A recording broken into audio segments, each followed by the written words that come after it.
Eu sou Vanessa Weber. E eu estou resfriado e sou o Gabriel Frois, mas você está no compilado do Código Fonte TV.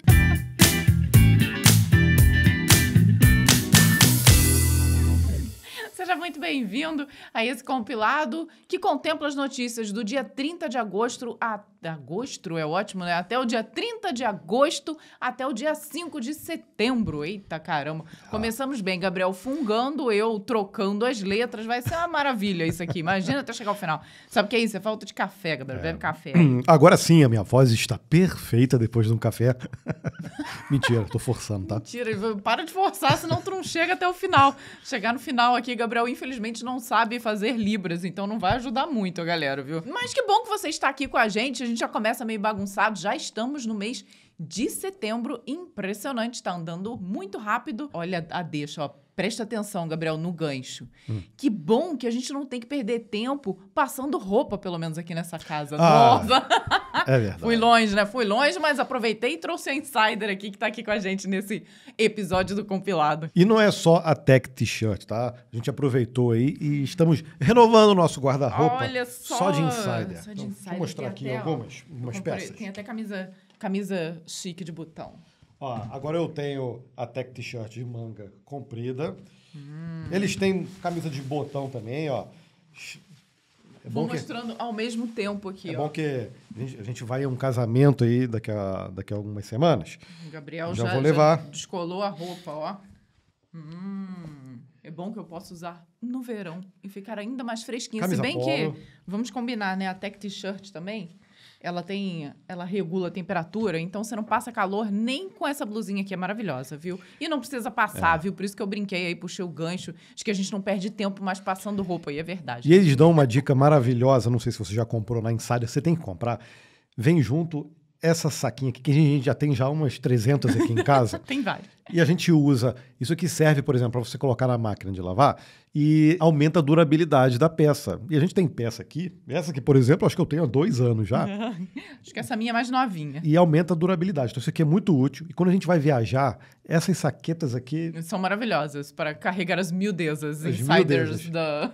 As insiders. As insiders na Insider. As cuecas, as meias. A gente leva tudo aqui. Então tá bom, né? E aproveita que setembro é o mês do cliente. Então, se você utilizar o nosso cupom, que é código, simples assim, viu? E você consegue usar ele no site e consegue chegar em alguns produtos até 50% de desconto, viu? Então aproveita, porque ele soma ao desconto que tá lá no site. Então o link tá aqui na descrição do episódio, tá? Aproveite nos próximos episódios aí. E quem encontrar com a gente na rua aqui em São José dos Campos, provavelmente já vai ver a gente de Insider. Tá mais chique agora, né? Mais elegante. E bora para as notícias. Olha só. Google não vai precisar mais vender o Chrome. Então tira o cavalinho da chuva aí, OpenAI. Ih, verdade. Um monte de gente querendo comprar o Chrome, né? O juiz distrital dos Estados Unidos, Emmett Mehta, bateu o martelo e livrou o Google de uma dor de cabeça. A empresa não vai mais precisar vender o Chrome. No ano passado, o Departamento de Justiça havia recomendado a venda do navegador como uma forma de quebrar o monopólio ilegal do Google no mercado de buscas online. O próprio juiz confirmou a ilegalidade na sentença anterior, mas agora considerou pesadas demais as soluções propostas pelo Departamento de Justiça. Desta forma, não apenas o Google vai poder manter o Chrome, como a empresa também vai poder manter o pagamento de parceiros para posicionamento de sua busca e outros produtos. Entretanto, o Google não vai sair intacto desse processo. De acordo com o Emmett Mehta, o juiz, né? O Google terá a obrigação de compartilhar informações com a concorrência para que possa ser estabelecido um mercado competitivo. O Google também fica proibido de fechar acordos de exclusividade para a distribuição de seu buscador ou outros produtos de IA, para que parceiros possam negociar simultaneamente com soluções da concorrência. A decisão não tem efeito imediato e o Google ainda pode apelar do resultado. Tudo indica que essa batalha não terminou e a empresa declarou em comunicado. Existem preocupações sobre como essas exigências afetarão nossos usuários e sua privacidade, e estamos revisando a decisão de perto. Bom, pelo menos para mim aqui me pareceu um pouco mais acertado, né? Porque realmente eu tinha achado um pouco demais ali. Bom, o Gabriel já está discordando. Mas eu tinha achado um pouco demais ali tirar o Chrome do Google e eu falei o quanto isso daí talvez iria interferir em outras ferramentas que também utilizam ali por baixo o que é utilizado no Chrome, né? Pois é, volta 30 anos atrás, Netscape existia a guerra dos navegadores, isso é verdade. E depois, até hoje, a gente vê isso aí. Tinha algum problema de monopólio? Eu acho que tinha, né? Microsoft, tudo, usou o IE também dentro do Windows para fortalecer, mesmo não sendo o melhor navegador na época. Eu acho que nunca foi o melhor navegador. Agora, isso não tira o mérito do Chrome. O Chrome tá aí, não é porque o Google porque o Google força a barra, mas, por outro lado, ele é um dos melhores navegadores, se não o melhor navegador. Tanto é que hoje o motor dele, que é open source, influencia outros navegadores, como o Edge. Ou seja, se a Microsoft hoje conseguiu ter um navegador bom... graças ao Google. É graças à engine utilizada no Chrome, né? Pois é. E isso que eu acho, que o projeto da engine acabaria perdendo forças se o Google não fosse mais o principal beneficiado ali da... Mas o que eu discordei é o seguinte. Diga. Olha, pode ficar com o Chrome, mas você não pode fazer nem isso, nem isso, nem isso. Os seus concorrentes podem, mas não pode fazer pagamento de parceiros para posicionar a busca o produto. Ou seja, os concorrentes podem fazer, enquanto o Chrome não pode mais. Está empurrando o Chrome para o precipício para falar, tá, pode ficar com ele, mas a gente vai adotar medidas aqui para enfraquecer ele no mercado. Então, aí tudo bem, aí eu concordo com você, ok. Pois é, e ainda vai ter que compartilhar informações com os concorrentes. Aí o Google vai segurar as pontas aí, vai tentar rever essa decisão, acredito eu, que é o que eles estão fazendo agora, justamente dizendo que isso aí vai impactar a privacidade de dados dos usuários e tudo mais. Em certa parte, sim, né? O problema é que, tudo bem, a gente até sabe ali o poderio que o Google tem na mão, sendo o mais utilizado como buscador. Mas, gente, o problema é que realmente ele revolucionou e trouxe algo para o mercado que é muito bom e que as pessoas usam naturalmente. Mas que agora também já está começando a perder mercado para os chats que estão vindo aí com a inteligência artificial. Então, acho que o Google tem outras coisas para se preocupar também. Mas não momento, é à toa que o OpenAI estava querendo comprar o Chrome. Sim. Você não compra o navegador em si, você compra a liderança, você compra a ferramenta. Outras empresas também colocaram ali propostas gigantes. Claro que o Google não ia vender. Agora, a gente está falando de navegador, mas você coloca isso em outros setores e até de tecnologia também, com sistema operacional, até com chips, entendeu? Com o desenvolvimento de chips. Você vê que todas as empresas, e isso é uma incoerência, eu acho, que acontece, mas é um mecanismo de controle que existe, principalmente nos Estados Unidos, né? O antitrust, né? Porque se você tem um produto muito bom e ele se destaca e acaba sendo maioria no mercado, eles têm que dar uma puxada, ou mesmo, vamos dividir a empresa, como estavam querendo fazer com a NVIDIA, né? Vamos dividir a empresa, vamos dizer, não, você está muito grande, não pode. Então, assim, é uma incoerência, porque você quer que as coisas prosperem, continuem crescendo, mas existe um limite ali. Você chega num teto, aí o Estado tem que botar a mão para fazer assim, peraí. Não é assim que a banda funciona, né? Mas também há quem devida que isso aí é justamente para segurar ali algo que pode sair do controle do capitalismo. Não, então, assegurar que exista concorrência. Concorrência né? livre, exatamente. Senão algo desponta demais e nada é capaz de bater. Que é o que dá essa sensação com o Google nesse momento. Mas isso acontece em vários setores. Sim. Não só nos Estados Unidos, mas em vários setores também. Olha, por exemplo, aqui no Brasil, cara, você vai pegar setor de bebida, cara, você não tem 20 empresas liderando o setor, entendeu? Não. Você tem uma, duas, né? No caso dos Estados Unidos, Coca-Cola. Quem são os concorrentes da Coca-Cola e da Pepsi? Cita o terceiro aqui. Cri. Total. Tá vendo? Então isso acontece em todos os setores, né? E essa aqui é porrada. Ataques ao Pix.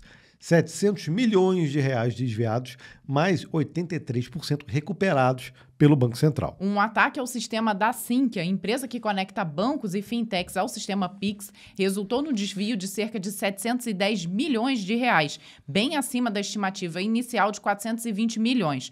Do total, foram desviados 669 milhões do HSBC e 41 milhões da fintech Arta. No entanto, o Banco Central conseguiu bloquear 589 milhões, o equivalente a 83% do valor desviado. O ataque ocorreu na tarde cometido a última sexta-feira, no dia 29/8, e foi o segundo incidente de grande impacto em menos de 2 meses. No final de junho, mais de 800 milhões já haviam sido desviados via CIM Software, outra empresa que atua no mesmo segmento. Em ambos os casos, o sistema central do Pix não foi comprometido e os clientes das instituições envolvidas não foram afetados, já que o ataque ocorreu nas contas reservas para liquidação bancária. Igual aconteceu no outro, né? Exatamente. Fontes ouvidas informam que o Banco Central reconhece que deveria ter adotado medidas mais rigorosas para evitar essas brechas que agora, só agora, planeja direcionar todos os recursos disponíveis para fortalecer a segurança do sistema, priorizando essa agenda em vez de outras iniciativas. Bom, isso daí já devia ter sido feito depois da bandeira gigante que se levantou com o primeiro ataque.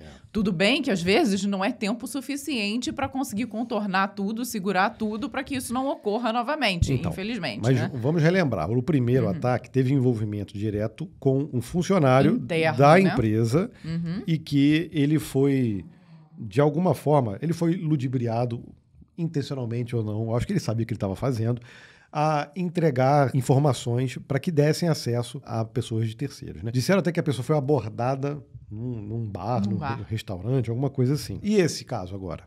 A gente tem que saber também. Foi trabalho interno? Cara, 90% de chances que sim. Verdade. Né? E aí fala assim, foi um ataque, então, como a gente até mesmo tinha falado, um ataque hacker tem que ser um ataque que subjuga um sistema. No fim das contas, foi, na verdade, utilizado credencial ou credenciais com acesso. Válidas, com acessos válidos, e aí, gente, não há sistema que consiga tudo bloquear bem, esse tipo de coisa, né? Ataque a sistemas usando engenharia social também pode ser considerado um ataque hacker, né? Sim. A pessoa hackeou a outra pessoa, né? É o elo mais fraco. Mas e aí? Será que foi o mesmo motivo? Provavelmente foi, né?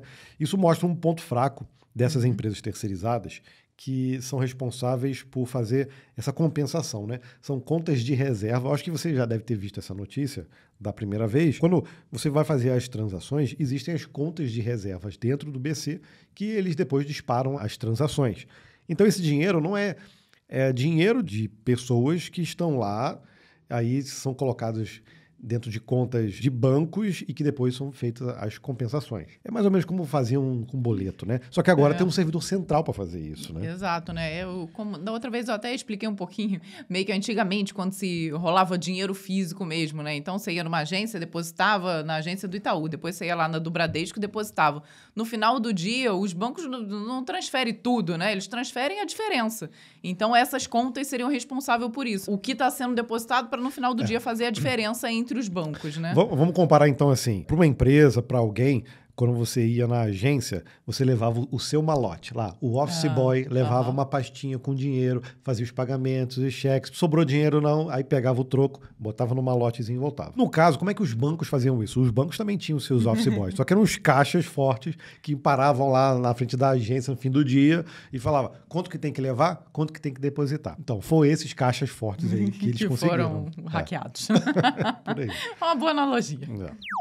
Azure surta e dispara alertas de custo. Se você viu aí a sua conta Azure disparar, isso tem uma explicação. Foi um bug.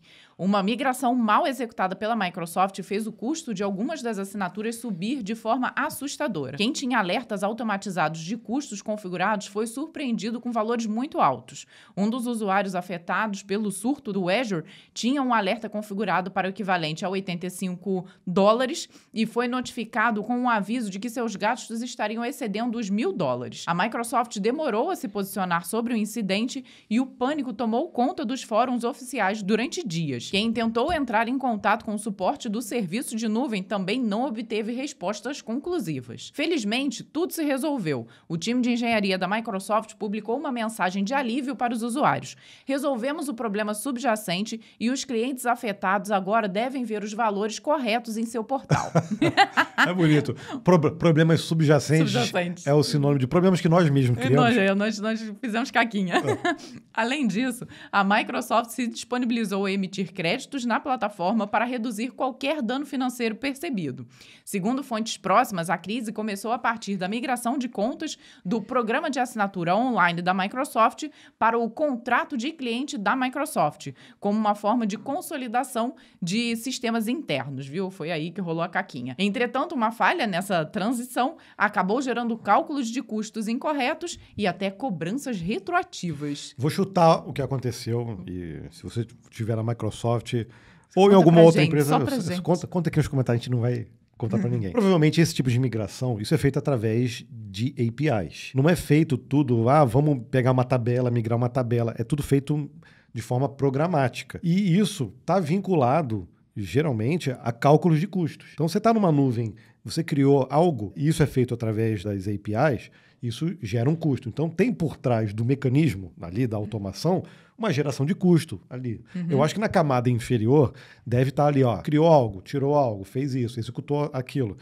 Está sempre contabilizando algo em relação a valores. Como essa migração foi feita pela própria Microsoft, provavelmente eles não desativaram isso. Ou não é de uma forma automática para desativar esses mecanismos. Aí deve ter feito os cálculos também dessa migração em cada conta. É verdade, é possível, né? No final das contas, eles cobraram por algo que estava sendo transacionado internamente. Né? Então, pode ter sido isso. E aí, como é que resolve? Depois, eles rodam um scriptzinho, colocando um crédito. Naquele valor, tipo, de tal dia, tal hora, até tal dia, tal hora, o que foi gasto? Foi X, então reverte em crédito. E se alguém reclamar, dá mais crédito para aquela pessoa. Então, tô chutando, tá? Tô chutando que, na minha visão, é isso, tá? Porque esse tipo de migração é muito arriscado fazer fora dos mecanismos normais, já das APIs, que já estão ali com as regras todas certinhas, né? Então, você vai fazer isso diretamente ali via código, a chance de dar uma caca é muito grande. Ou seja, pode ter sido o segundo caso também. Não, mas aí como é que eles contabilizariam isso, entendeu? Sim. Não, também acredito. Também, se eu tivesse que votar em algum caso, seria no primeiro. Eu acho um bom motivo. E aí, poderia ter outro caso, tipo, vamos desabilitar temporariamente ou criar uma funcionalidade que ignore os cálculos de custos. Isso com certeza ia ser explorado por alguém. E aí, né? E aí vai ter gente... Resolveram, não, melhor não. Vamos fazer diferente. Se tiver que cobrar, vamos cobrar. No final das contas, faltou testar, né, gente? Porque se tivesse testado tudo certinho, não interessa o que você estava fazendo, ia dar certo. Mas não deu. Criador do Laravel pede código mais simples. Olha só, deixa que eu leio, Gabriel, para poupar a sua voz. Obrigado. Para que complicar, né? Essa é a pergunta que o Taylor Otwell, criador e principal mantenedor do Laravel, jogou no ar. Otwell participou de um podcast sobre desenvolvimento e se pronunciou contra aquilo que chamou de catedrais de complexidade que não são tão fáceis de mudar. Para ele, software deveria ser simples, descartável e fácil de alterar. Ele também se mostrou contra aquilo que muitos pensam serem soluções inteligentes, mas que vão muito além do que está documentado para uma linguagem ou framework, como o Laravel ou o Ruby on Rails. Segundo Otwell, esse tipo de solução seria, na verdade, uma gambiarra, uma solução que pode até funcionar, mas que gera problemas a longo prazo. Taylor Otwell descreveu a si mesmo com humildade e se definiu como um programador mediano. Entre 2013 e 2014, ele precisou reescrever a arquitetura central do Laravel por causa de limitações que ele não tinha visto na sua criação. Esse processo provocou quebra de compatibilidade e Otwell ficou marcado pelo incidente. Desde então, ele evita ao máximo tornar o código complexo demais, ao menos que seja para corrigir algum problema incrivelmente importante. Taylor Otwell também mantém o Laravel em rédea curta. Eu sou a única pessoa que faz o merge dos pull requests, revelou. A carga de trabalho é grande, de cerca de 10 a 15 PRs por dia, 5 dias por semana, mas ele não abre mão dessa responsabilidade. Caramba! Eu entendo ele. Eu também. A responsabilidade hoje de manter um Laravel funcional, porque debaixo do Laravel tá milhões aí de aplicações, né? Assim como outros também, o Ruby on Rails. Então, se ele tem essa responsabilidade, assim como o próprio Linus, o Linus hoje, ele acho que não é o principal ali, né? Até mesmo que ele mesmo falou que ele só resolve mais problemas, né? Ele não tá tão envolvido mais com o código. Mas esses dias deu treta aí numa PR aí atrasada, né? Porque ele tava viajando. Mas eu entendo ele. Assim, mas então o ideal é deixar sempre uma pessoa só responsável. Pô, se ele não puder trabalhar, já era as atualizações do Laravel. Pois é, o ideal não é. Mas você imagina por anos para tornar o Laravel referência e responsabilidade que ele tem em si de manter o projeto ativo e corrigindo os problemas e manter justamente a compatibilidade, ele percebeu que não tem ninguém, por enquanto, que possa manter o projeto como eu mantenho. Eu entendo ele, não é o ideal, tá? Eu acho que não é o ideal para nenhum projeto de software. Mas não tem jeito, né? Agora, gostei dele ter se colocado como um programador mediano, mesmo nós sabendo que não é. Que não é, porque o próprio criador do PHP uma vez falou, eu não sabia criar linguagem, eu não sabia fazer nada, e o cara criou o PHP, e tá aí, hoje, até hoje. Então, muitos desses caras que são geniais, eles não conseguem perceber isso, né? Mas, de qualquer forma, é interessante, né? Porque acho que mostra a humildade de saber que existem muitas coisas que você não sabe. Isso é importante para qualquer ser humano em qualquer área. Eu achei muito especial também a forma dele falar de vamos deixar a coisa simples, né? Porque realmente, às vezes, a pessoa tem a tendência a complicar demais e transformar o código no que ele chamou ali de catedral, né? E não precisa de tanto. Faz o simples desde que ele funcione. É o caso perfeito, né? Então, você tá vendo ele aqui, ó, entre 2013 e 2014, ele teve a coragem de reescrever a arquitetura, vendo que não estava bom. Algo que, por exemplo, o WordPress poderia ter feito lá atrás, eu acredito. E feito a coisa certa, porque iria expandir da coisa certa. E o mesmo com essa quebra que houve em 2013, 2014, isso acontece de tempos em tempos, o cara percebeu que, poxa, era preciso, se eu fizer né? da forma correta aqui, a coisa vai escalar como aconteceu, né? Agora, uma outra coisa que eu quero destacar aqui, ó. Ele bota simples, descartável e fácil de alterar. Ele tá falando isso em 2025 e a gente volta lá nas boas práticas de orientação a objeto, clean code. A gente pode falar de arquitetura, de software, daquela lista gigante de pessoas que já perceberam que código é feito para pessoas. Você tem que escrever código para pessoas, não só para rodar. A gente percebe o mesmo tipo de fala dele aqui em 2025. Então a gente não pode ignorar as boas práticas. Quando a gente fala de clean code, né? O pessoal pensa no Uncle Bob, mas vamos pensar que o próprio livro do clean code foi escrito por várias pessoas, tá? É um apanhado de boas práticas, né? Não é necessariamente que tem que utilizar todas, mas aquelas principais mostram muito isso aqui. Você deixar o nível de complexidade aumentar muito, você não vai conseguir manter aquilo na frente. E, cara, dá 2, 3 anos, 4 anos, às vezes você vai olhar e fala assim, cara, eu não consigo mais... Pra que eu fiz isso? E agora virou um monstro e tem muita gente utilizando e eu não consigo mais escalar isso ou criar novas funcionalidades sem quebrar o que eu fiz besteira lá atrás. Por isso que é importante a gente continuar estudando isso. E nessa era de IA, esse tipo de coisa é ainda mais relevante, tá? Não deixa achar que, agora isso não importa mais. Frescura, não precisa mais. Os caras perceberam, na década de 80 perceberam isso, na década de 90 perceberam isso, lançaram esses livros de boas práticas. Aí estamos aí na década de 2000, década de 2010, década de 2020, 2025, daqui a pouco a gente está na década de 2030 e as pessoas estão percebendo a mesma coisa que já perceberam há 40, 50 anos atrás, né? Essa notícia aqui é a mais importante desse episódio. Também acho, viu? Olha lá, ó. Casal com canal de programação está no top 10 do IBEST. Somos nós, Gabriel. Que lindos. Gente, muito obrigado para você que votou pra gente no IBEST. Nós passamos ali no top 20 e do top 20 pro top 10 é um ranking interno e nós passamos lá também. Então, estamos concorrendo ali, estamos nesse momento no top 10 e agora a gente vai ter que pedir pra você votar de novo pra gente continuar. Ao top 3, Exato. Né? Ano passado, em 2024, chegamos ao top 10 e terminamos a votação no top 6. Lembrando que até categoria canal de tecnologia não é só canal de programação, é um canal com uma variedade gigante ali. Tem Tech Tudo, tem Olhar Digital, tem gente que tem espaço em TV. Então, é difícil de concorrer. Mas Tecmundo, inclusive, e a gente conseguir passar é uma alegria gigante. Então, a gente já fica muito feliz. Agora, se a gente conseguir chegar no top 6, top 6 foi ano passado. Se a gente conseguir chegar no top 3, cara, vai ser demais, né? Vai ser o ápice, imagina só, porque teremos o prazer de ter um canal falando de desenvolvimento de software. Olha só, que é um nicho ainda mais exclusivo dentro da tecnologia, né? Vou deixar aqui um link na descrição do episódio, que tem o link já certinho, tá? Para você tocar, ele já seleciona a gente e você só confirma o seu voto, tá? Então é muito prático. Agora vou dar mais uma dica, tá? Quem tá nessa lista também, Dio Linux, nosso amigo Dio. Dio também Falei que a gente tem que conseguir se encontrar lá, nós e o Dio lá como top 3. Seria incrível. Olha. Então aproveite, a dica é, vote no código-fonte, selecione lá o Dio Linux e vote, e se você quiser mais algum, né? Fique você à vontade. pode votar. Não recomendo, mas se você quiser votar, não tem problema. Escolha aí os seus top 3 e vote na gente. Essa é a dica. Escolha seu top 3 desde que nós estejamos nele. Mas muito obrigado por todo mundo que votou e ter conseguido chegar aqui. É sensacional. Rumo agora ao top 3, tá? A gente conta com vocês aí do compilado. Pô, a gente tem em média aí, ó, 10 mil visualizações por episódio. Você que tá no chat online aí acompanhando, tá? Eu vou deixar o link aí no chat online também para você já clicar. Dá um pause aí, depois você bota um 2x, aí recupera.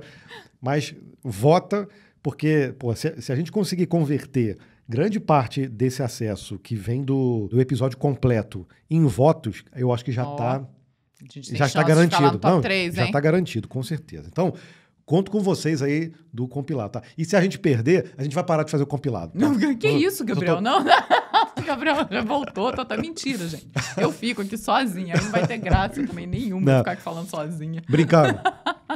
Brincando, mas tô falando sério. Então, tô brincando, mas é verdade. Vote na gente, tá? Na dúvida, vota, gente. Vai que ele cisma com isso, eu não consigo convencer o rapaz. Itaú Unibanco usa IA para melhorar testes de código. Aí sim, ó. A cobertura de teste na construção de código dentro do Itaú Unibanco foi aumentada em mais de 50% graças à adoção do Stackpot AI, desenvolvido pela Zup, empresa de tecnologia do próprio grupo Itaú. A solução é uma plataforma que utiliza inteligência artificial generativa e está em uso desde 2024. Testes automatizados que antes exigiam tempo, dedicação e profissionais com conhecimento técnico passaram a ser realizados em segundos, graças ao Stackpot AI. Além do aumento da cobertura de teste, a ferramenta ainda reduziu pela metade o volume de erros no desenvolvimento de software em sistemas críticos da instituição financeira, como o Open Finance e cadastro de clientes pessoas físicas. Melissa Kifuri, Chief Delivery Officer da Zup, explicou o que levou o banco a implementar a ferramenta de IA. Com a Stackpot AI, nosso propósito sempre foi liberar o potencial estratégico dos desenvolvedores, eliminando tarefas repetitivas e operacionais. A plataforma permite automatizar processos, aumentar a qualidade das entregas, reutilização de conteúdo e, sobretudo, ampliar o tempo produtivo de forma estratégica. Com sucesso, a Zup estuda agora implementar a solução em outras áreas do Itaú Unibanco, assim como oferecê-la como produto para outras empresas dos setores financeiros, telecom e varejo. Kifuri concluiu: automatizar tarefas não significa tirar a inteligência humana da equação, significa potencializá-la. É óbvio que eles iam utilizar, se a Zup é a empresa do Itaú, nada mais normal que eles próprios utilizem a própria solução, até para eles terem um case robusto, né? E nada melhor do que usar dentro do próprio Itaú. Então, se aumentou em 50%, cara, então já é uma solução muito bem-vinda. Vamos botar o pingo nos is aqui, né? Pô, nenhum desenvolvedor que preste gosta realmente de criar teste, mesmo sendo necessário, tá? Todo mundo sabe que é preciso, mas daí a gostar de ficar criando testes é outra história. E utilizando ferramentas que geram isso, mas tem que gerar também de forma que não é aquela de forçar a passar no teste. Tem uma ferramenta de IA, não falo que é essa não, mas é uma outra que estava fazendo passar no teste mesmo dando erro. Tipo assim, ao invés de gerar o teste para dar erro... Tava sempre válido. Pois é. Aí é ainda mais problemático, imagina. Claro que não é esse o caso, tá, gente? Pelo amor de Deus, a equipe de Você olha os testes tudo true. Pô, a equipe de tecnologia lá do Itaú Unibanco, cara, tem um monte de gente fera, é uma equipe parruda, então não é esse o caso. Mas fazer os testes só passarem... então. Fica ótimo. Mas usar IA generativa para gerar testes e aumentar a cobertura é uma das melhores coisas que tem. Aí, o que eu imagino é o seguinte, poxa, quando você vai botar algo em produção, muita coisa acontece que não está ali, às vezes, previsto nos testes. Então, você ter o log disso e você depois replicar isso, fazer uma engenharia reversa nos problemas e aplicar isso depois na hora da correção, é top. Eu não sei se essa ferramenta faz isso, mas seria interessante, né? É para você ter um histórico de problemas em produção que possam ser replicados depois na parte de teste.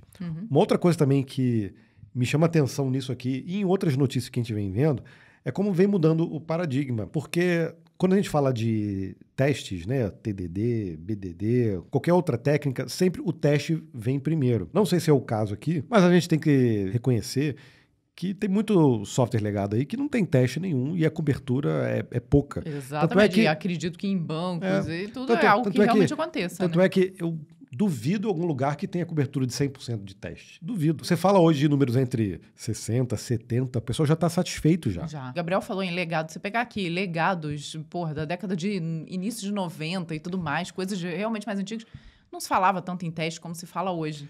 Né? Então, não tinha muito essa estrutura de você, vou pensar primeiro nos testes e tudo mais. Então, aí não tem jeito, tem que se remediar, né? O que a gente faz, então, com o que está legado ao antigo? Precisa criar o teste depois, não tem jeito. Pois é, esse que tá, cara. O paradigma usando inteligência artificial para gerar código, gerar teste, validar, fazer pool, eu acho que muda um pouco a dinâmica dessa forma de desenvolver. A gente tem visto até uma outra tendência, né? Que, na verdade, não é uma tendência. É você, por exemplo, eu quero gerar o código a partir de uma especificação, de uma documentação. Então, você tem a documentação primeira, feita especificamente com os requisitos para gerar código, e depois você gera o teste e valida a documentação. E você mantém isso. Aí assim, nossa, que coisa maravilhosa fazer isso com IA. Mas peraí, já não era assim? Antigamente era assim, gente. Aí o ML, use cases, né? Exatamente. A gente volta um pouquinho ao passado e aí fica ainda mais importante o papel do analista de sistemas. Ele volta no foco ali, porque se você precisa ter tudo muito bem documentado para que as ferramentas de IA consigam entender aquilo dali, consigam gerar o código, gerar os testes e verificar se está tudo de acordo com os requisitos, o papel do analista fica ainda mais pesado aí. Porque de novo, né? Na época do ML, o que era sensacional se fazer é você começar com o levantamento e use case, você fazia os diagramas, aí tinha os diagramas de classe, você tinha os diagramas de estado, e no final você clicava no botão e ele gerava o esqueleto e parte do código. Isso já existia, né? Você falava, nossa, sensacional. Incrível. Aí na primeira mudança que você fazia na documentação, você não gerava novamente aquilo. Tinha que fazer uma engenharia reversa, você tinha que atualizar um aqui, outro ali. Então, não era sincronizado. O mesmo problema a gente vai ter agora também. Com certeza. Porque a partir do momento que você gera um código a partir da documentação, aquilo não tem um vínculo determinístico direto. Porque se você mandar gerar código, ele pode gerar outro código diferente. E se você muda alguma coisa aqui no código, que invariavelmente vai ter que acontecer, a documentação não atualiza. Então, a gente tem o mesmo problema. E cai naquele problema que até, se eu não me engano, é no próprio Clean Code que fala, né, de que a documentação mente. Então, realmente, a gente vai ter que ter ainda mais cuidado para que a documentação esteja ali perfeita, com todos os requisitos, com tudo muito, muito bem documentado, né? Ou seja, e sem mentir, não pode ter rolar essa, tipo, pediu uma atualização, mudou no código, não mudou na documentação. Ferrou, né? Ou seja, a gente tem a solução para um problema que realmente não é um problema, mas pode causar outros problemas. Então, cara, estamos e que no salvos. final a solução é o que se fazia antigamente. Né? Por mesmo, gente, estamos salvos, tá? Porque isso aí não é determinístico como a gente acredita que tem que ser. E essa daqui é uma notícia para você aproveitar ainda nesse domingo aí. Não tem nada para fazer à tarde? Então eu te falo, o novo filme celebra a história do Python. É um novo documentário de 90 minutos, que se chama Python, The Documentary. Acaba de ser lançado e narra a fascinante jornada do Python desde suas origens até sua posição atual como a linguagem de programação mais utilizada no mundo, segundo aí o TOB de agosto de 2025 e vários meses anteriores também. O filme começa em Amsterdã, no início dos anos 90, onde Guido van Rossum iniciou o Python como um projeto paralelo. O que era apenas uma experiência virou, com o tempo, um software que hoje alimenta tudo, de projetos de IA e data science a sistemas de grandes empresas globais. O documentário reúne depoimentos de nomes-chave da comunidade, como o próprio Guido van Rossum, Travis Oliphant, Barry Wassarm e o Amir Honasher, além da Marieta Marieta, não Barry é Mariata. Warsaw, Armin Honasher e Mariata Widiawa. Muito obrigada, Gabriel. Entre muitos outros que ajudaram a moldar o Python ao longo das décadas. E, é claro, não pode faltar aquele toque de bom humor característico da cultura open source. O filme também oferece um panorama divertido e leve, ideal tanto para quem já codifica com Python, quanto para quem nunca escreveu uma linha de código com Python. Tudo isso com pitadas de nostalgia e referências importantes para quem vive ou quer viver o mundo do desenvolvimento tecnológico. A produção foi feita pela Cult Ripple, que é a antiga HoneySpot, especializada em documentários de linguagens open source com patrocínio de nomes como Anaconda, Dropbox, JetBrains, Meta, OpenTeams e o QuanSite. Eles já fizeram do TypeScript, foi muito legal. Muito bom, é. Teve do VS Code também? Não, o TypeScript foi falando do VS Code também, né? Sim, tiveram mais alguns. Tem Teve um que do a gente... Rails. O do Rails que a gente indicou e ainda não assistiu, viu? Pelo menos eu não. Não sei se o Gabriel, acho que também não viu. Tem vários. E o do Python fiquei curiosíssima, viu? Já quero assistir também. E assim, a estrutura que eles montam, como eles fazem um documentário é bem interessante mesmo. A gente É estilo Netflix, assim. Isso, né? super produção, assim, muito bem feito. E a gente que gosta ali de tecnologia acaba se identificando e é bem interessante. Então fica a dica aí pro final de semana. Não, e acaba aprendendo muita coisa. Aí depois, quando a gente assiste esse tipo de coisa, vai trabalhar com a tecnologia, a gente fica, caramba, cara, olha o que tornou aquela coisinha pequena lá, que a pessoa começou a fazer, hoje se tornou algo que é o meu dia a dia, meu ganha-pão, né? É muito legal entender e descobrir a história por trás de todas essas tecnologias que a gente utiliza. Por exemplo, a base disso tudo que a gente está usando hoje é o Unix. Aí você pega lá o autor do Unix, ele mesmo falou, não, eu criei aqui para poder rodar meus jogos, pra fazer os meus jogos. E depois isso desencadeou em FreeBSD, Linux e todos, macOS, todos esses outros sistemas aí que a gente utiliza hoje. Inclusive, se você gosta desse tipo de conteúdo, nós temos uma playlist lá no canal do Código Fonte TV, onde nós exploramos ali as tecnologias por detrás dos games. Então, também tem vários. Por exemplo, a gente trouxe ali a história do Doom, é bem interessante. E tem vários outros que é bem legal se você curte. Então, assiste o documentário do Python, depois dá uma maratonada lá no Código Fonte TV, né? O Doom você já deve ter ouvido falar, se você nunca jogou. É um jogo muito antigo e, acredite ou não, existe uma porta na rede, no Windows, destinada ao Doom até hoje. Você abre lá o arquivo de host, se eu não me engano, e você tem lá uma especificação. Não é o host, não, é o outro. É um de redes mesmo, de configuração de rede. Tem uma porta lá reservada só para o Doom até hoje. Ninguém mexeu nisso. Olha, e também dizem, embora eu não saiba dizer se isso ainda é verdade, mas teve uma época que tem uma célula no Excel específica que também você consegue jogar um Doom por ali, viu? É verdade. Será que ainda rola Se você no botar Office 365? Doom no Excel, tem lá um easter egg para você poder jogar. Transição do Windows 10 não decola e vai sair caro. Eu já sabia disso, né? Mas tudo bem, vamos lá. Chegando aquela hora, né? Dia 14 de outubro vai terminar o suporte gratuito ao Windows 10. Entretanto, a transição para o Windows 11 não está indo como a Microsoft gostaria. Segundo dados divulgados pela Dell e pela HP, apenas metade dos PCs em atividade no mercado está rodando o sistema operacional mais recente da Microsoft. Para complicar ainda mais a situação, o site Stack Counter divulgou que o volume de máquinas rodando o Windows 10, na verdade, aumentou em agosto.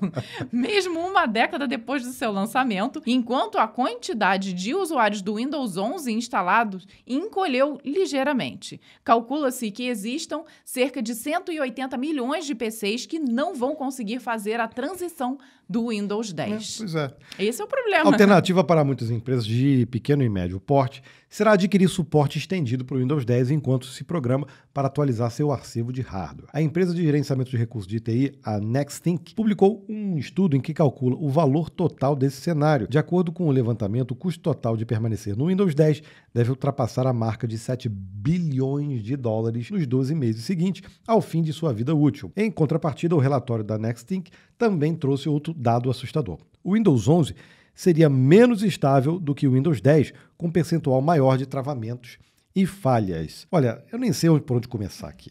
Eu vou começar pela mensagem, né? Eu e Gabriel temos aqui o nosso Dell velhinho de guerra ali, que o meu ainda tá com Windows 10. E aí você abre o computador e ele vem assim, está na hora de você trocar o seu computador para atualizar o seu sistema. Como assim? Obsolescência programada. Mas dessa vez não é para trocar só o sistema operacional, é para trocar o computador. Então aí é realmente óbvio. Complica. É óbvio.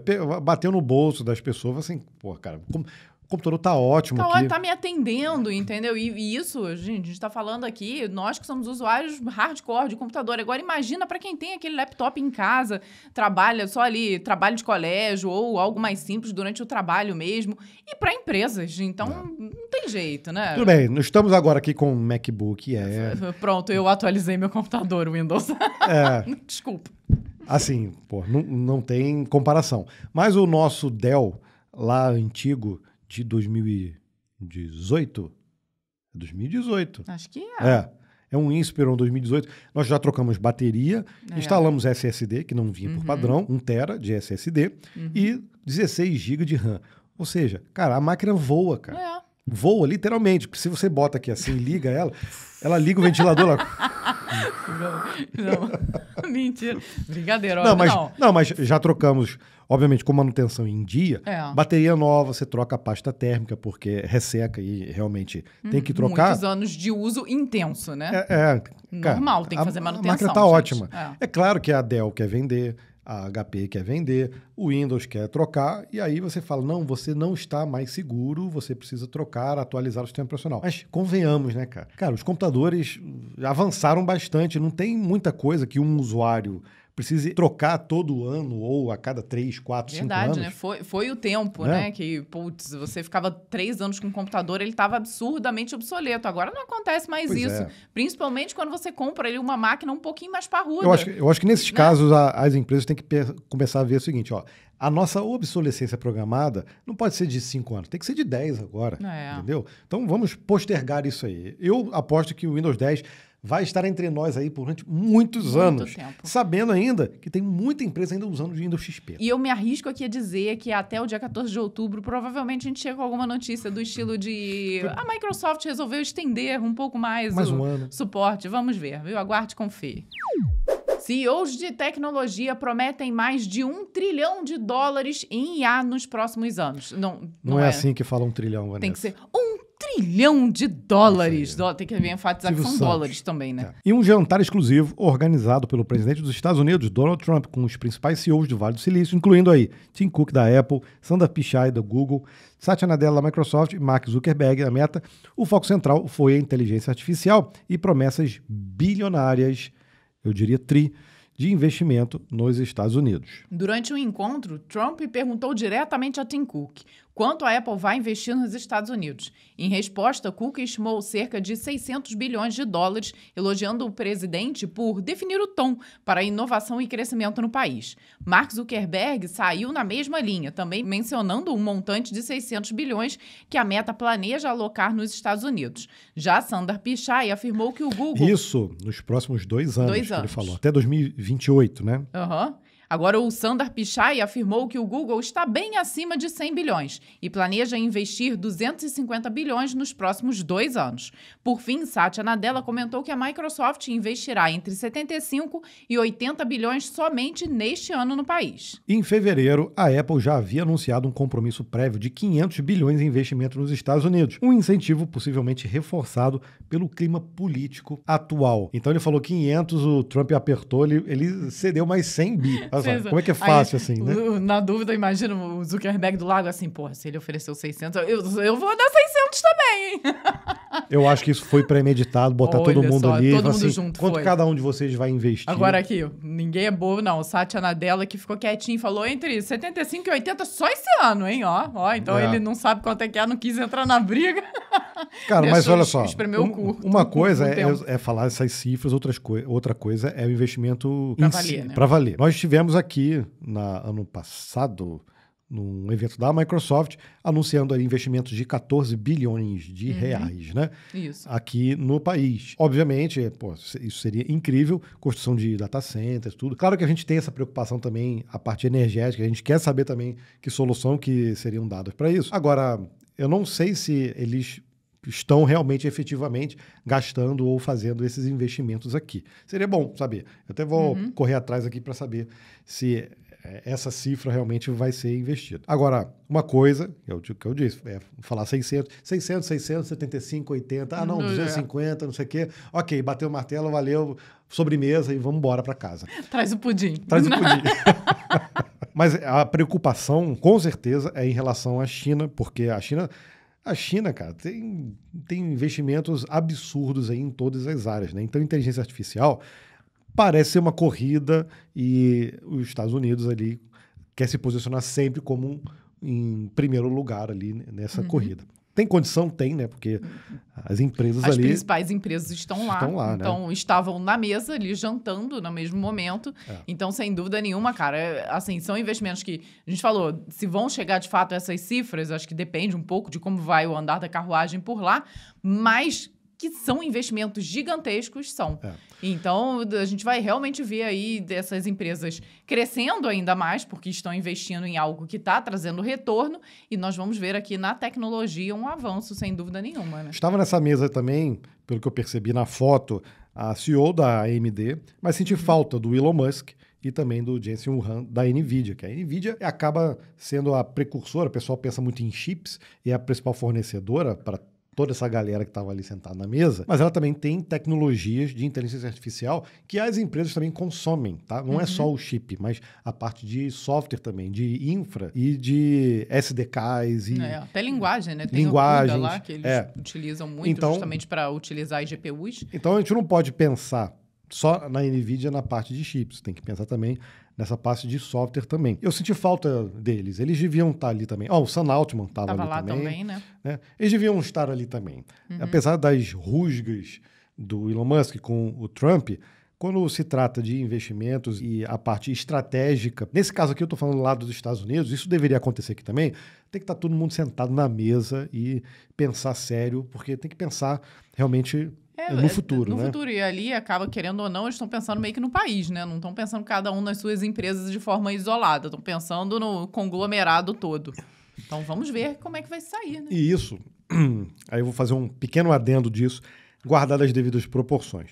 Quando você pensa estrategicamente num país, nesse caso, as empresas todas estão competindo ali. Eu acho que é legal, até o Zuckerberg citou um pouco disso, agradecendo ali pelo encontro, vendo como é difícil se encontrar os CEOs ali, para se encontrar e falar sobre as tecnologias que estão sendo desenvolvidas. Mas quando você pensa estrategicamente em país que quer embarcar ou quer ser líder em relação a outro país que também está fazendo um investimento grande, olha como isso acaba fortalecendo um país como um todo. Se a gente pega um microscópio e coloca isso dentro de uma cidade, acontece a mesma coisa. E nós vivenciamos isso, por exemplo, quando estávamos em Petrópolis, e a gente pode falar porque a gente vivenciou por anos ali a economia da cidade atendendo clientes. A gente sabe, quem é da cidade sabe que, por exemplo, tem um polo têxtil lá, de produção de roupas e etc. A Rua Teresa lá, que é muito conhecida, atraía muitos compradores, mas muitas pessoas ali que eram donos de loja, eles queriam competir entre si. E eles não percebiam que a competição entre si ali era saudável, e é saudável, mas não é a ponto de você querer eliminar o concorrente, porque a partir do ponto que você deixa de ser um polo têxtil, porque você tem várias lojas e você fica sozinho, você perde o cliente também. Porque o que atraía lá, naquele caso, era o fato de ser um polo, de ter muitas opções de compra, né? É verdade. Então, querendo ou não, tem que pensar ali no individual, mas tem que pensar no coletivo também. Acho que nesse momento é isso que eles estão fazendo, né? Exatamente. Então, essa que é a ideia. E todo mundo que é dono de empresa tem que ter essa visão. Dentro de casa aqui, nós estamos competindo ferrenhamente com ele, vamos vencer, vamos derrotá-lo, mas se todo mundo morrer e eu ficar sozinho, isso não quer dizer que toda a demanda vem para mim. Na verdade, a gente vai acabar perdendo aquele senso de evolução, entendeu? E Visa abre as portas para IAs usarem cartão de crédito. Nossa, quer que eu leia de novo isso, gente? Meu Deus. Você deixaria o seu cartão de crédito nas mãos de um agente de IA com liberdade para fazer compras em seu nome? Essa é a proposta da Visa, que anunciou o lançamento do Visa Intelligent Commerce. É bonito colocar esses nomes porque aí dá segurança para as pessoas gastarem, né? Um conjunto de ferramentas que permitirá que desenvolvedores integrem agentes com o seu sistema de pagamento. A ideia é facilitar a criação de uma experiência automatizada completa, desde a descoberta de produtos até a finalização da compra. Acho que é interessante. As APIs habilitarão todos os recursos de pagamento, incluindo tokenização, autenticação e controle de transação, obedecendo às preferências de consumo do usuário e limites de gastos pré-estabelecidos. A IA comprou algo errado? A plataforma também contará com serviços automatizados de pós-compra, incluindo resolução de disputas. A Visa está adotando camadas protetoras para assegurar que as compras sejam confiáveis, tanto para o usuário quanto para os bancos. A empresa aposta que é apenas uma questão de tempo para que os usuários tenham ali seus próprios agentes de IA capazes de identificar necessidades ou hábitos, selecionar as melhores ofertas e efetuar as compras de forma autônoma. Ainda assim, Rubio Bierwatker, diretor global de crescimento da Visa, admite cautela. Não afirmamos ter resolvido tudo. Esta é uma nova forma de comércio. Muitas coisas podem acontecer que não previmos. Vamos lá. Primeiro, eu acho interessante interessante. Querendo ou não, eu acho que vai evoluir para esse tipo de coisa mesmo. E, obviamente, essas empresas gigantes, em especial a Visa aqui, já tem que estar se preparando para esse futuro próximo. Mas aí eu concordo com o que ele disse. Muitas coisas irão acontecer. Não, então, mas eu penso assim, se for possível dentro de uma operadora de cartão, independente do marketplace, você ter o seu agente. Porque, no fim das contas, se você compra em X, Y, Z lugares, mas paga tudo numa bandeira de cartão, a bandeira sabe ali o teu hábito de consumo. Ou você imagina, então, você ter o teu agente com o teu consumo ali, criado não, né, mas alimentado pelo teu consumo, e aí ele sabe exatamente como você se comporta comprando, independente da loja. Eu acho que o melhor lugar para se criar um agente de gasto seria dentro da própria bandeira. Então, não achei tão ruim. Não. Óbvio que cada vez que ele for fazer uma transação, você pode, sei lá, até deixar ele fazer automaticamente, mas você pode definir limites ou você mesmo definir onde e como ele pode se comportar. A gente tem a Lourdes aqui. Então, pô, se eu quiser comprar, eu posso. Mas eu posso comprar em qualquer loja? Com ela? Não. Com ela, não. E é tão fluido assim? Não é, porque você não conversa de forma fluida e natural com ela. Você tem que ficar repetindo. Aí, se você pede para colocar uma coisa no carrinho, às vezes você não sabe, às vezes, qual é o produto, tudo, porque ela não tem essa informação toda. Agora você imagina, por exemplo, um chat GPT, igual a gente usa aqui no celular, conversando, que é de uma bandeira. A uma agente, exatamente. Que tem o seu cartão ali habilitado. Então, pô, você tá em qualquer lugar, você fala, putz, esqueci de comprar bebida esse mês. Aí ele fala assim, putz, ó, mês passado você comprou isso no Mercado Livre, você comprou isso assim também. Você quer que eu compre de novo? Putz, eu quero. Pronto. Não, e até acabou. o contrário, né? E imagina ele fazer esse processo, ele vai na loja, numa loja Y, numa loja X, confirma o preço, volta e no final, cara, você tá lá, sei lá, fazendo tua caminhada, tá na academia, você não precisa relar a mão em nenhum aplicativo, entendeu? Até imagina outra situação, né? Ele sabe que todo mês você compra lá um pacote gigante de papel higiênico, pronto, para consumir ele na sua casa. Pô, ele viu que no dia 2, um pouco antes do que normalmente você compra, entrou em promoção, ele poderia aproveitar a promoção e comprar para você. Então, esse tipo de coisa acho que vai ser razoavelmente comum de se ver aqui no futuro próximo. Então, a Visa e outras bandeiras também tem que começar a se preparar para esse tipo de futuro mesmo. Não achei tão ruim se funcionar dessa forma. Agora, sim, muitas coisas vão acontecer e ao longo disso a gente vai ter que ver como é que vai ser a segurança, como é que vai ser a parte de privacidade dos dados, tudo, enfim. Muita água vai passar debaixo dessa ponte. E a Microsoft avança com o Rust para drivers no Windows. E a ideia justamente é visar mais segurança de memória, confiabilidade e menos bugs em comparação ao tradicional C usado no Windows Driver Kit. Para isso, foi criado um ecossistema de crates, como o WDK Build, WDK Sys, o WDK, WDK Panic e WDK Alloc. E a ferramenta Cargo WDK, que simplifica a criação, compilação e validação de drivers WDM, KMDF e UMDF em Rust. Tá? Essa iniciativa começou na equipe do Surface e agora busca se consolidar em todo o ecossistema Windows. Embora os drivers já possam ser escritos em Rust, ainda há necessidade de usar blocos unsafe para interagir diretamente com o kernel, o que limita parte dos benefícios da linguagem. O próximo passo da Microsoft é desenvolver abstrações seguras para o Windows Driver Framework e outras APIs, permitindo que cada vez mais código de drivers sejam escritos em Rust seguro e idiomático. Protótipos de wrappers já estão em teste, como no caso do Look-Aside List, e a meta é disponibilizar versões oficiais no Crates.io. A longo prazo, o objetivo é oferecer suporte completo no Rust para todas as arquiteturas e modelos de drivers do Windows, integrando recursos como o ARM64 e ferramentas de análise estática, incluindo o CodeQL. A empresa reforça que linguagens com segurança de memória são parte essencial do futuro do software e que o Rust deve se tornar padrão para drivers mais estáveis e protegidos no Windows. Então, essa iniciativa, a gente já tinha falado aqui no compilado, do Rust também indo para dentro do kernel, né? E fazendo mais ou menos o mesmo caminho aí do kernel do Linux, né? Primeiro reescrevendo drivers e depois efetivamente ali indo para dentro do kernel, né? Então a gente vê a Microsoft ali dando um passinho a mais, né? Agora começando a preparar terreno e preparar as ferramentas que são utilizadas para essas criações com o Rust. O que acontece quando drivers, por exemplo, drivers importantes já começam a ser reescritos para o kernel, independente do sistema operacional, não tem volta. Depois que está lá rodando, não sei o que, aí não tem muito o que pensar. Pensar assim, ok, agora temos o Rust lá dentro, ok, o Rust precisa sobreviver. Essa que é a ideia. Então, assim como o C é imortal, C++, imortal, Rust, imortal praticamente, entendeu? Já é um Highlander também, né? Então, são linguagens que já estão adentrando aí sistemas operacionais, não é mais sistemas que podem ser migrados facilmente, tudo. É um caminho sem volta, né? Pelo menos eu enxergo dessa forma.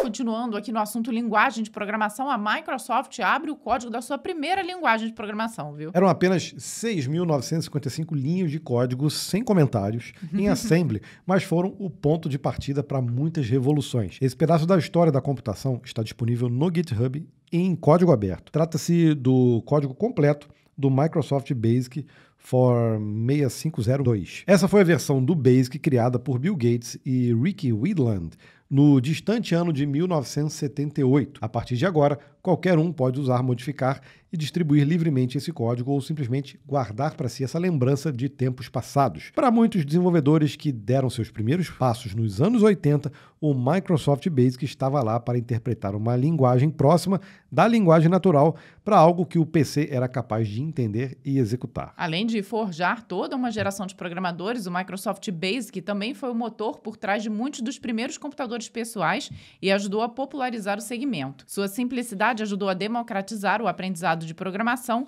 e seu modelo de licenciamento ajudou a Microsoft a construir um modelo de negócio que acabaria por torná-la uma das empresas mais bem-sucedidas do seu tempo. O trabalho realizado internamente também era impressionante, com um sistema de macro avançado para geração de código, compilação condicional sofisticada para suporte multiplataforma, gerenciamento eficiente de tabelas de símbolos e outras inovações tecnológicas. Lembrando que quando a gente estuda um pouco a história da Microsoft, a gente vê que passou pelo MS-DOS, que era o sistema operacional, que aí teve aquela coisa toda do Bill Gates comprar um sistema que estava incompleto, e aí ele fazia aquela negociação com a IBM, e aí embarcar o sistema da Microsoft, que era uma empresa minúscula, dentro dos computadores, dos PCs IBM, né? E aí popularizou de uma forma gigante, né? Além disso, o próprio Microsoft Basic era a linguagem para poder suportar isso tudo também.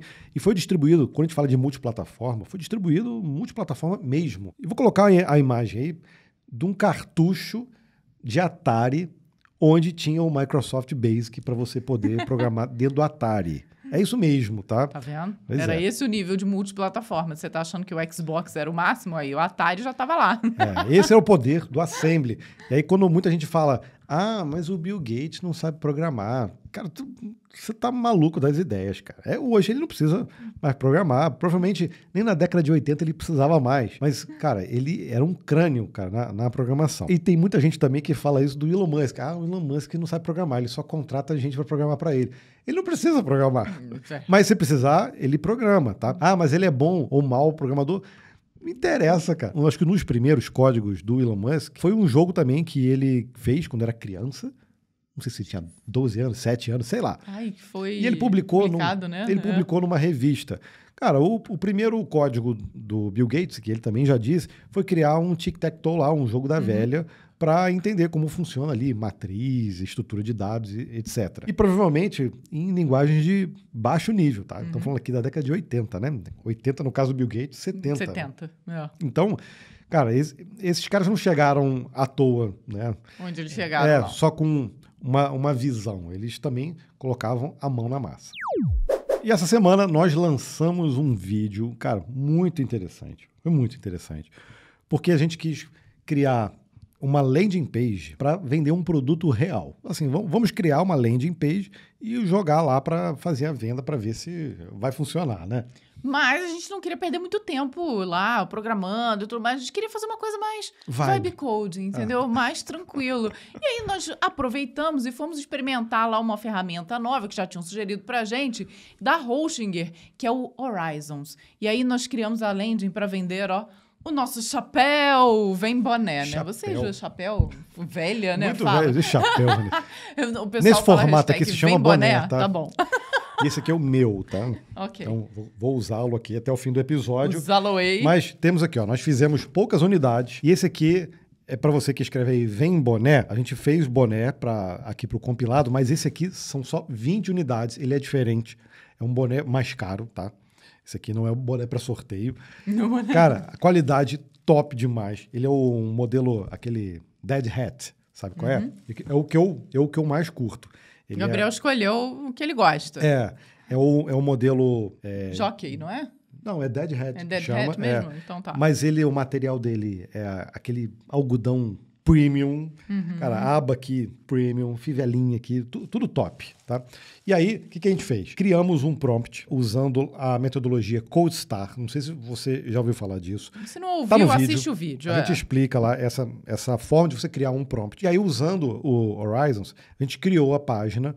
Cara, fizemos pequenos ajustes ali, publicamos e está lá para você conferir em boné.códigofonte.com.br. Se você clicar e ainda estiver disponível lá para você comprar, clica aí, precinho camarada, frete grátis, e aí você já adquire aí um boné premium do Código Fonte. É bom que chega antes do verãozão, entendeu? Para você aproveitar, seja na praia ou para corrida, tem aí o nosso boné bonitão, ó. Isso aí.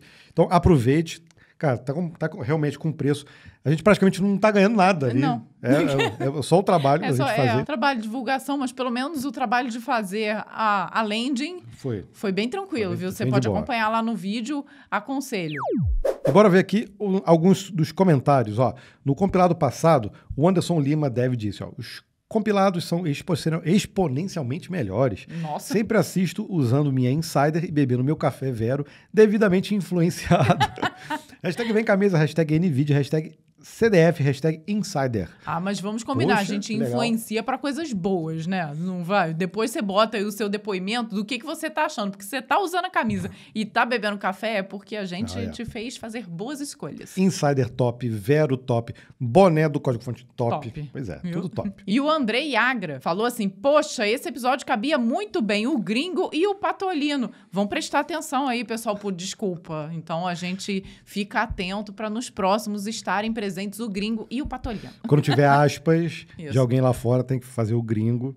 E quando tiver palavras com muitos S's, tem que fazer o Patolino. Ele já falou, hashtag decepcionado. Que absurdo. Como assim? Você ficou decepcionado. Tudo bem que logo depois ele falou que tô de brinks. Então tá valendo. A gente vai ficar atento agora, tá? Tá bom, combinado. E esse comentário eu peguei lá do Spotify. Se você segue a gente e ouve a gente no Spotify, não esqueça de curtir, tá, o episódio e também de seguir a gente. Estamos chegando aí perto dos 20 mil seguidores no Spotify, tá?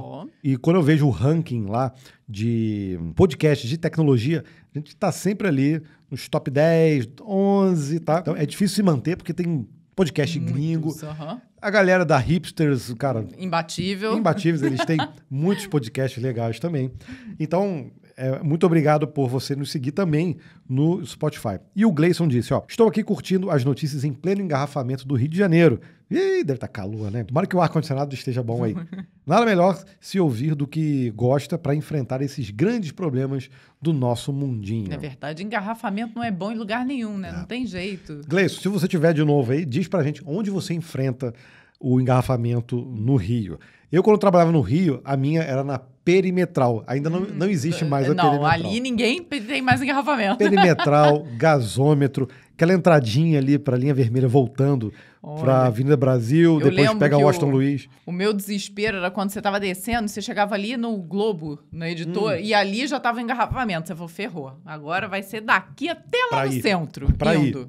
Indo para ir para o Rio. Saindo de Petrópolis, indo para o Rio. Pois é, você já sabe, a entrada da linha vermelha já está uma porcaria. Já tá tudo ruim. Diz aí, se você tá ouvindo a gente também no Rio, seja no metrô, no trânsito, a pé, de bicicleta, na orla, putz, aí, ali no aterro do Flamengo, ali é maravilhoso. Ah, é verdade. Pelo menos se você estiver preso no engarrafamento ali, pelo menos você fica aproveitando o visual. Se você estiver caminhando ali... Ah, não, aí é muito melhor.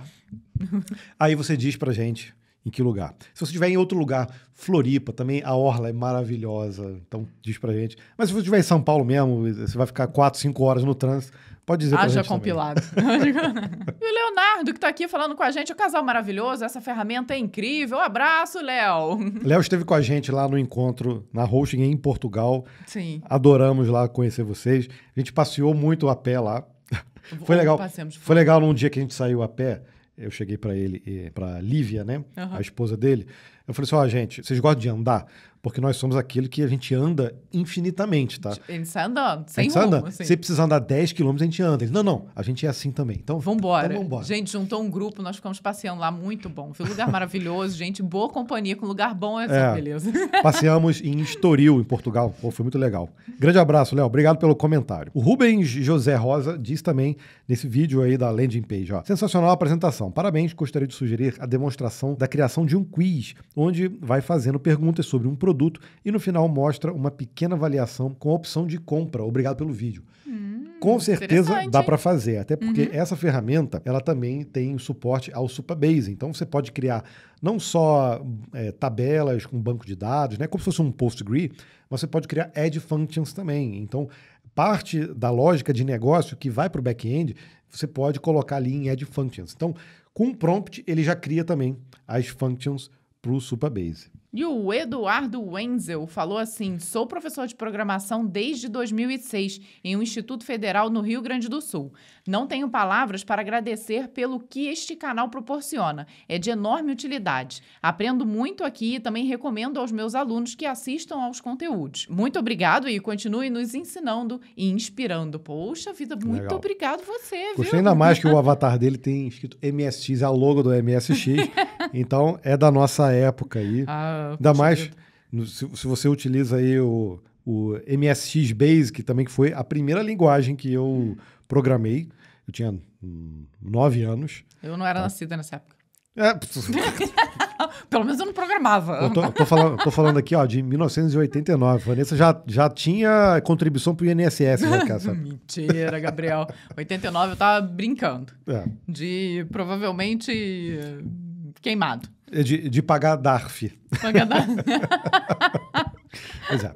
E o JK, também no último episódio do compilado, ó. Chegou a minha vez de ganhar o sorteio dos compiladores. Agora é kit completo. E parabéns pelo vídeo, casal. Sempre com informações quentinhas da área, como o café. Pois é. Sempre quentinho aqui, ó. Deixa eu ver se já acabou o café. Bota mais pra mim. Hashtag agora vem camisa e boné.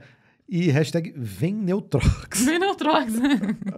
O Neutrox não teve não, mas a camisa e o boné ele ganhou, viu? No último sorteado, que foi um dos membros aqui que Existe foi selecionado. Neutrox ainda? Existe, eu vou comprar ainda pra mim, viu? É. Mas, ó, sabe o que eu achei legal do Jota? Que ele entrou em contato comigo ali através do e-mail e ele falou que ele consome o conteúdo nosso na época do códigofonte.com.br, lá atrás, quando ele consumia conteúdo de ASP, Gabriel. Então esse é CDF raiz aqui, entendeu? Cara, e ele ganhou? Ganhou? Ganhou, cara. Então eu fico ainda mais feliz, porque você conhece a gente desde essa época. Vou botar uma fotinha aí que a gente lançou na época do site, quando a gente lançou o site em 2006. Tá? E aí você vai ver que a logo do site não era nada igual essa que vocês estão acostumados a ver, viu? Era uma varinha mágica, porque a ideia era trechos mágicos de código para você. Você já olha percebeu só. que a logo hoje, que o símbolo que o pessoal hoje usa para inteligência artificial, era o que a gente usava na nossa varinha lá do código-fonte? Sim, eram aquelas estrelinhas ali, né? Aquela coisa que dá essa sensação meio mágica. Pois é. Então, vou processar todo mundo que esteja usando esse símbolo, que pertence ao código-fonte. Ao código-fonte. E ainda tinha som, né? Tinha uma animação que Tinha. fazia... Era muito alto. Alto. Desculpa, gente. Estourei o microfone, o ouvido de todo mundo. Era horrível. Era horrível. E já que nós falamos em sorteio, chegou aqui exatamente o momento do sorteio para participar. Você já tá careca de saber, né? Usando ou não o Neutrox. É só você fazer Se tiver um comentário. careca, quer disfarçar, use o boné. Use o boné, tá vendo? É só você fazer um comentário aqui no episódio completo no canal do YouTube do Compilado, entendeu? Comentou ali no episódio seguinte, você já tá concorrendo. Agora, deixa eu te mostrar aqui. A gente geralmente usa uma ferramenta para fazer sorteio, né? E aí, assim, com essa onda de vibe code, eu falei, quer saber? Eu quero desenvolver uma ferramenta, então, para fazer o nosso sorteio. Ferramenta exclusiva aqui do código-fonte. Cara, e não é que funcionou? Funcionou. Eu tô começando a gostar dessa coisa de vibe code, cara. E aí, olha só, eu peguei lá a chave da API do YouTube e construí essa ferramenta aqui. Eu posso colocar o link de um vídeo, ou ele vai na playlist e detecta o último lançamento. Nesse caso, é a playlist dos episódios completos do código-fonte. Então, Código-fonte não, do compilado. Do compilado. Mas serve para qualquer playlist, e se eu quiser um vídeo específico, basta eu colocar aqui. Aí, olha só o que acontece. Eu venho aqui, ele vai detectar qual é o último vídeo. Detectou, ó, Então, episódio 213. E aí ele já carregou os comentários. Então, deram aqui 120 comentários válidos e eu pedi para filtrar justamente para não ter as respostas dos comentários, tá? Então, são 120. Dentre esses aqui, ó, já posso fazer o sorteio. Se a gente tiver alguma promoção especial, alguma coisa específica de palavra-chave, eu posso filtrar também, ó. Se eu botar aqui, ó, CDF TV. Vamos ver quem digitou CDF TV.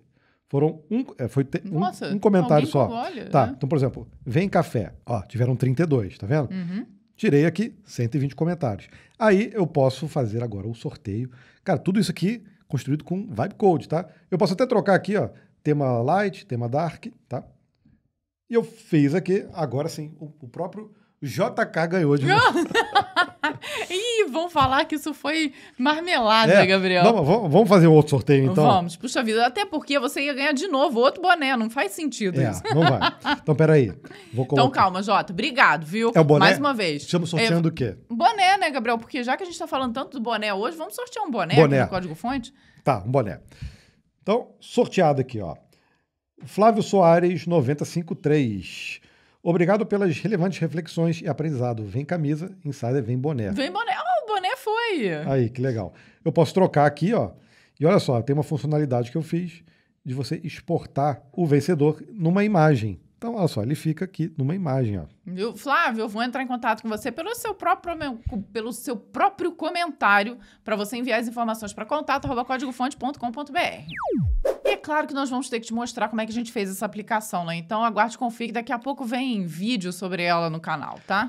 Gostei deveras ter feito essa aplicação. Obviamente, né? Vamos continuar testando outras ferramentas aí de geração de código, para descobrir vulnerabilidades também e descobrir coisas que a gente pode usar no dia a dia e tornar a gente mais produtivo, né? Bom, falando em produtividade, é isso que eu espero que você tenha nessa próxima semana, porque aqui nós estamos chegando no final, né? Espero que você tenha curtido esse episódio. Não deixe aí de dar um tapa no like, comentar para você concorrer no próximo episódio também a prêmios no sorteio aqui no canal. Não esqueça de se inscrever no canal do Compilado. Então, se você gosta do Código Fonte, você também está acompanhando aqui o compilado, se inscreva também nos dois canais, né? São dois canais diferentes. São canais diferentes, por isso se inscreva lá e se inscreva aqui também. E a gente se vê na próxima semana. Tchau, Até tchau. lá. Tchau, tchau.